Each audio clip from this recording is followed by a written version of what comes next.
क्या आपने कभी सोचा है कि अल्लाह ने इंसानों को भूला है, कि हमसे पहले इस दुनिया में कोई और रहता था, कि जो चीज़ें हमारे दादा दादियों ने देखी, सुनी और पत्थर पर तराश कर रख गईं, वो भी हमें नहीं बताईं? या शायद वो बताने से डरते थे? आज मैं आपको वो दास्तान सुनाता हूँ जो 40,000 साल पुरानी है। लेकिन यह दास्तान न तो तारीख की किताबों में मिलेगी, न स्कूलों में पढ़ाई जाएगी, क्योंकि यह एक ऐसी हकीकत है जो इतनी हैरत अंगेज़र है, इतनी गैर मामूली है कि अगर मैं इसे बगैर सबूत दिए बताता तो आप मेरा हंसी उड़ाते। लेकिन जो सबूत मेरे पास है, वो सबूत हजारों साल पुराने पत्थरों में, खतूत में और साइंसदानों की महकीकात में महफूज है। रुकिए, आपको यकीन दिलाने से पहले मुझे आपसे एक सवाल पूछना है। क्या आपने कभी बुक ऑफ इनोक का नाम सुना है? यह एक ऐसी किताब है जो बाइबल से भी पुरानी है। कुरान में भी इसका जिक्र है। हजरत इदरीस अलैहिस्सलाम, कुरान में अल्लाह ने इसकी बहुत तारीफ की है। सूरह मरियम में लिखा है, वज़कुर फिल किताबी इदरीस इन्नहु का न सिद्दीकन नबिया। और याद करें इदरीस को, वो बहुत सच्चे और नबी थे। लेकिन इदरीस सिर्फ एक नबी नहीं थे, वो एक गवाह थे।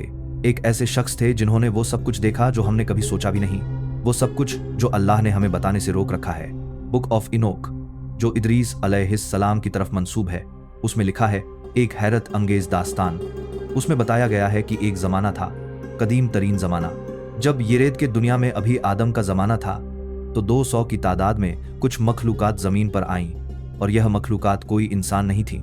इनको वो लोग कहा जाता है, इनको देखने वाले कहा जाता है।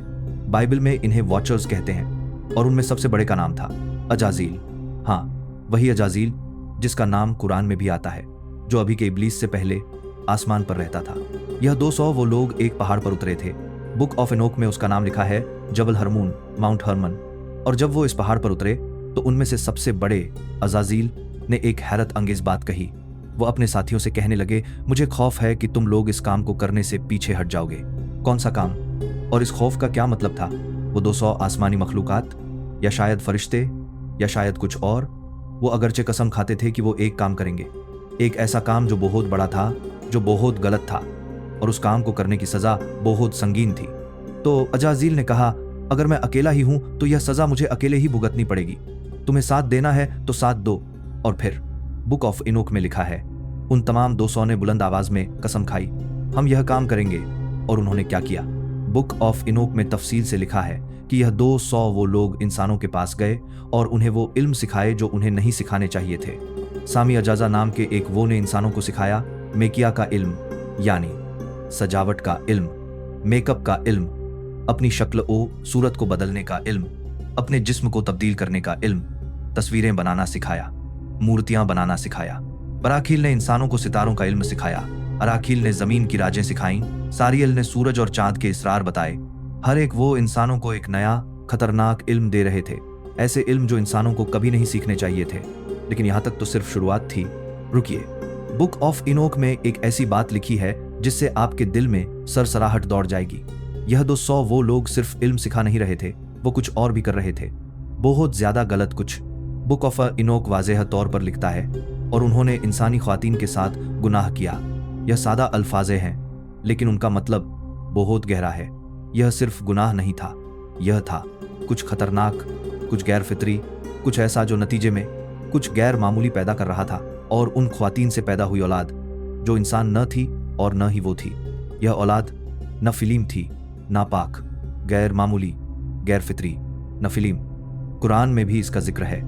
लेकिन सबसे अहम सवाल है, यह नफिलीम क्या थे? यह हाइब्रिड मखलूकात क्या थीं? बुक ऑफ इनोक में लिखा है कि यह नफिलीम इंतहाई ताकतवर थे, लेकिन इंतहाई खतरनाक भी थे। और जब यह नफिलीम जिंदा थे तो वो आपस में लड़ने लगे, वो जानवरों को खाने लगे, और फिर वो एक दूसरे का गोश्त खाने लगे और खून पीने लगे। यह सिर्फ एक दास्तान नहीं है, यह कहानी नहीं है। बुक ऑफ इनोक में यह तफसील के साथ लिखा है कि यह नफिलीम, यह हाइब्रिड मखलूकात पूरी दुनिया में एक फसाद फैला रहे थे, और तमाम दुनिया में फसाद हो गया, खून बहने लगा, जुल्म होने लगा। और फिर अल्लाह ने देखा, अल्लाह ने सुना। सूरह अश-शुआरा में कुरान कहता है, व इला आदीन अखराहुम हुदा। लेकिन इससे पहले नूह का जिक्र आता है। नूह जो अपनी कौम को 950 साल तक बुलाते रहे। लेकिन क्यों एक नबी को इतने लंबे अरसे तक दावत देनी पड़ी? क्या यह सिर्फ शिर्क था? क्या यह सिर्फ सादा गुनाह था? नहीं। बुक ऑफ इनोक हमें बताता है कि अल्लाह ने अरियल नाम के एक फरिश्ते को नूह के पास भेजा। अरियल ने नूह को कहा, तुम्हारी कौम में से वो तमाम नापाक चीजें निकाल दो जो अब यहाँ मौजूद हैं। एक बहुत बड़ा सैलाब आने वाला है, एक ऐसा सैलाब जो पूरी दुनिया को धो देगा। और अरियल ने नूह को बताया, यह सैलाब इन नफिलीम को खत्म करने के लिए आ रहा है। यह सैलाब इन गैर फितरी मखलूकात को खत्म करने के लिए है, और उन वो लोगों को भी जिन्होंने यह सब किया। बुक ऑफ इनोक मजीद तफसील देता है। अरियल ने हुक्म दिया कि अजाजील के हाथ और पांव को रूहदार से बांध दो, उसे एक थैली में डालो, रेत में पड़ा दो और बता दो उसे, जब नया दिन आएगा, जब हिसाब ओ किताब का वक्त होगा, तो तू ही जहन्नम में डाला जाएगा। रुकिए, यह बात सूरह इब्राहिम में कुरान में भी आती है, लेकिन कुरान इसे कम अल्फाजों में बताता है। बुक ऑफ इनोक इसे मुकम्मल तफसील के साथ देता है। अब आखिरी और सबसे अहम हिस्सा, यह तमाम बात किताब में है, लेकिन क्या इसका कोई साइंसी सबूत है? क्या हमारे पास कोई आसारी शहादत है? जी हाँ, और यही तो सबसे हैरत अंगेज हिस्सा है। अब आता है वो हिस्सा जहां मैं आपको दिखाता हूं कि यह सिर्फ किताब में नहीं है, यह साइंस में है, यह आसार में है, यह हजारों साल पहले तराशे हुए पत्थरों में महफूज है। 1908 में होसरिया के अंदर वो एक जगह है जो आजकल ऑस्ट्रिया में है। एक खुदाई के दौरान एक छोटा सा मुजस्समा मिला, बहुत छोटा, शायद 3 इंच का, सफेद पत्थर से बनाया गया आम सा मुजस्समा। लेकिन जब साइंसदानों ने इसे देखा तो वो हैरान रह गए। यह मुजस्समा एक औरत का था, लेकिन एक बहुत ही खास किस्म की औरत। उसके सर पर कोई तफसील नहीं थी, कोई चेहरा नहीं, कोई पीठ नहीं, लेकिन उसके जिस्म के एक खास हिस्से पर बहुत ही वाज़ेह, बहुत ही तफसील से नक्श थे। ऐसे नक्श जो अफजाइश ए नस्ल से मुतल्लिक थे। बहुत गौर से सुनिए, यह मुजस्समा 25,000 साल पहले तराशा गया था। वो दौर जब अभी तहजीब का आगाज नहीं हुआ था, जब इंसान अभी गारों में रहते थे, जब कोई इल्म, कोई तालीम नहीं थी, जब इंसान अभी चाह भी शायद से लिए तो नहीं समझते थे। तो यह मुजस्समा क्या था? यह एक मादा परस्ती थी, यह एक देवी थी, या यह कुछ और था? और यह तन्हा मुजस्समा नहीं था। जैसे ही साइंसदानों ने इसके बारे में सोचना शुरू किया, दुनिया भर से ऐसे ही मुजस्समों की बारिश शुरू हो गई। फ्रांस से, रूस से, स्वीडन से, यूरोप के हर कोने से, बल्कि बलूचिस्तान से भी, मेहरगढ़ से। हर जगह वही डिजाइन, हर जगह वही खासियत। आज तक 200 से ज्यादा ऐसे मुजस्समे दरियाफ्त हो चुके हैं, और इन सबको एक ही नाम से पुकारा जाता है, वीनस फिगराइंस। वीनस जो रूमी देवी है। लेकिन सबसे हैरत अंगेज इस बात, सबसे पुराना मुजस्समा, जिसे वीनस ऑफ होलीफेल्स कहते हैं, यह जर्मनी में तराशा गया था 40,000 साल पहले। और सबसे नया मुजस्समा जो एक ही तरह का है, एक ही डिजाइन के साथ, यह स्वीडन में मिला था 14,000 साल बाद। 40,000 से 16,000 साल, यानी 24,000 साल का फासला। और तमाम उस वक्त में यह मुजस्समे किसी भी तरीके से बदले नहीं। एक जैसे डिजाइन, एक जैसे नमूने, एक जैसे खुसूसियात। सर नहीं, पांव नहीं, लेकिन जिस्म का वो हिस्सा जो बच्चे को दुनिया में लाता है, वो हमेशा मौजूद, हमेशा वाजिह, हमेशा तफसील से तराशा हुआ। मेरा सवाल है, क्या यह महज इत्तिफाक है? क्या यह सिर्फ कदीम लोगों की ख्याल फरेबी है? क्या वो लोग इतने गैर तख्लीकी और महदूद थे कि 24,000 साल में एक ही चीज को एक ही तरीके से तराशते रहे?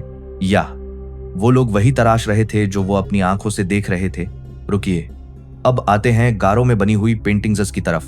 फ्रांस में एक गार, ग्रोटो डी गाबिलो, 15,000 साल पहले एक रिलीफ, यानी पत्थर में तराशा हुआ एक मंजर, जिसे सॉर्सर ऑफ गाबिलो कहते हैं, यानी गाबिलो की गार का जादूगर। यह मुजस्समा कैसा है? बैठा हुआ, लेकिन इसका सर एक हिरण जैसा, सींग के साथ। लेकिन जिस्म इंसानी है, बाजू इंसानी है, टांगे इंसानी है, लेकिन सर हिरण का। और यहां तक तो बात है, लेकिन फ्रांस ही की एक और गार में, ग्रोटो ऑफ ट्रॉस फ्रेयर्स, 13,000 साल पहले एक और अजीब पेंटिंग मिली। इस पेंटिंग में एक शख्स बैठा है, लेकिन यह शख्स इंसान है और इंसान नहीं है। इसके दोनों हाथ इंसानी हैं, इसके दोनों टांगे इंसानी हैं, इसका चेहरा इंसानी है, लेकिन इसके सर पर सींग है। और यह शख्स जानवर जैसे अंदाज में बैठा है, जानवर जैसी पोज में। सॉर्सर ऑफ ट्रॉइस फ्रेरिस, 13,000 साल पहले किसी ने यह पेंटिंग बनाई, लेकिन क्यों, कैसे, किसने? लेकिन यहां तक तो अभी सिर्फ शुरुआत है। इसी मुल्क फ्रांस में एक और मुजस्समा, वीनस ऑफ लॉसेल। यह मुजस्समा एक रिलीफ है, यानी पत्थर में तराशा हुआ। और इसमें एक फर्क है, इस औरत के हाथ में एक सींग है, एक शिकार करने वाले का सींग। और यह मुजस्समा सुर्ख रंग से रंगा हुआ है। सुर्ख, यह रंग क्या मानी रखता है? खून, ताकत, खतरा? अब आते हैं जर्मनी की तरफ, एक ऐसे मुजस्समे की तरफ जो हो सकता है दुनिया का सबसे पुराना हाइब्रिड मुजस्समा हो, the lion man, Lowenmensch. The lion man of Hohlenstein Stadel. एक जैसी बात, एक इंसान, लेकिन सर एक शेर का। सबसे बड़ी बिल्ली, सबसे खतरनाक शिकारी। ये मुजस्समा कब तराशा गया? 3000 साल पहले? 10,000 साल पहले? नहीं, 30 से 40,000 साल पहले। यही जर्मनी का एक म्यूजियम में मौजूद है। और जैसे भी कोई साइंसदान इसे देखता है तो वो हैरान होता है, क्योंकि इसमें कोई ख्याली बात नहीं है। यह एक डिटेल से बनाया गया है। हर नक्श, हर लकीर, हर दंदाना, सब कुछ वाज़ेह तौर पर तराशा गया, जैसे कोई इस शेर इंसान को बराह ए रास्त देख रहे हों और उसे तराश रहे हों। अब मुझे एक सवाल पूछने दें, और इस सवाल का जवाब आप में से शायद ही कोई दे सके। जब जमीन पर अभी कोई सिविलाइजेशन नहीं थी, जब कोई लिखना नहीं जानते थे, जब कोई मकान नहीं बना रहे थे, जब ज़रात का नाम और निशान भी नहीं था, तब कैसे यह इंसान एक शेर और इंसान का हाइब्रिड तराश रहे थे? एक हिरण और इंसान का हाइब्रिड, एक बेमानी, बेमिसाल, ख्याली चीज। क्या वो लोग इतने दानिश्वर थे, इतने तख्लीकी थे, इतने शायराना जहन रखते थे कि वो ऐसी चीजें सोचते थे? शायद, हाँ, शायद वो इतने दानिश्वर थे। लेकिन फिर सवाल यह है, अगर वो इतने दानिश्वर थे तो फिर उनकी सिविलाइजेशन कहाँ गई? वो नॉलेज कहाँ गई? वो दुनिया का सबसे तरक्की याफ्ता मुआशरा कैसे गायब हो गया? या शायद मैं गलत हूं, शायद यह लोग अपनी ख्याल ओ तखय्युल से यह नहीं बना रहे थे। शायद यह लोग वही बना रहे थे जो वो देख रहे थे बुक ऑफ इनोक में जो बताया गया था। और यह नफिलीम, यह गैर फितरी मखलूकात जो इंसान और वो लोगों का मिल जानिब था, क्या यही वो हाइब्रिड थे? अब आते हैं एक और बहुत अहम और बहुत गौर तलब चीज की तरफ। गारों में बनी हुई यह पेंटिंग्स, खास तौर पर फ्रांस और स्पेन की गारों में, इनमें एक कैटेगरी मौजूद है जिसे विजनरी आर्ट कहते हैं, यानी रूहानी या मानवी फन। और इस किस्म की पेंटिंग्स में दो बहुत खास चीजें हैं। पहली चीज, इनमें ऐसे कैरेक्टर्स हैं जो आधे इंसान हैं और आधे जानवर हैं। दरमियान में कोई फैसला नहीं, कोई वाज़ेह लकीर नहीं। दूसरी चीज, और यह बहुत अहम है, इनमें ऐसी तस्वीरें हैं जिनमें इंसान का जिस्म बदल रहा है, तब्दील हो रहा है। आप एक तस्वीर में देखते हो कि इंसान है, दूसरी तस्वीर में जानवर, तीसरी में कुछ दरमियान में, यह जिसे शेप शिफ्टिंग कहते हैं, जिस्म को तब्दील करना, शक्ल को बदलना। और यह याद रखें, यह पेंटिंग्स हजारों साल पहले की हैं, जब कोई तस्वीरी इल्म नहीं था, जब कोई कैमरा नहीं था, जब कोई फैंटेसी मूवीज नहीं थी। तो यह शक्ल तब्दीली की पेंटिंग्स कहां से आ रही थी? रुकिए, मैं आपको एक वाकया सुनाता हूं। 1968 में होसरिया में एक खुदाई, एक छोटा सा मुजस्समा, द लायन मैन ऑफ लुवेनमेंच, 30,000 साल पहले तराशा। लेकिन जब साइंसदानों ने इसे देखा तो उन्होंने देखा कि यह मुजस्समा एक जैसा नहीं रहा। उसमें कुछ लकीरें थीं, नक्श थे, जैसे कि यह मुजस्समा तब्दील हो रहा है, आहिस्ता आहिस्ता एक इंसान से शेर में। क्या यह मुमकिन है कि कदीम लोग यह देख रहे थे, एक शेर इंसान में तब्दील हो रहा, या एक इंसान से शेर में? बुक ऑफ इनोक को दोबारा याद करें, जब यह कहा जाता है कि और उन्होंने इंसानों को मेकिया का इल्म सिखाया, अपनी शक्ल और सूरत को बदलने का इल्म। क्या यही तो हो रहा था? क्या यह वो लोग अपनी शक्ल बदल रहे थे, हिरण में, शेर में, किसी और जानवर में, और यह लोग अन को देख रहे थे और उन्हें तराश रहे थे, गारों में, पत्थरों में, हजारों साल तक एक ही डिजाइन के साथ, क्योंकि वो वही तराश रहे थे जो वो देख रहे थे। लेकिन एक और बहुत ही अहम बात, यह वीनस फिगराइन्स और इनमें से बहुत से कब्र में दफन थे, और जैसे किसी ने उन्हें जानबूझकर तोड़ा हो, किसी ने उन्हें तेज धार पत्थर चलाया हो। क्या यह मुमकिन है? क्या यह इन नफिलीम को मार रहे थे, इन हाइब्रिड मखलूकात को?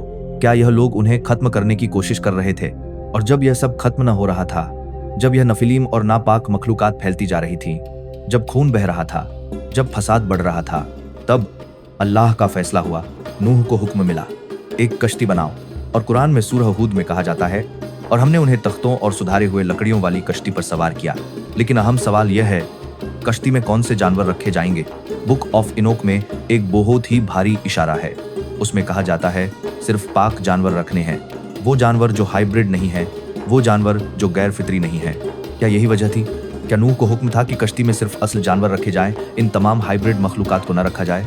क्योंकि अगर यह नफिलीम, यह हाइब्रिड कश्ती में चढ़ जाते तो सैलाब के बाद भी यह दोबारा दुनिया को बर्बाद कर देते।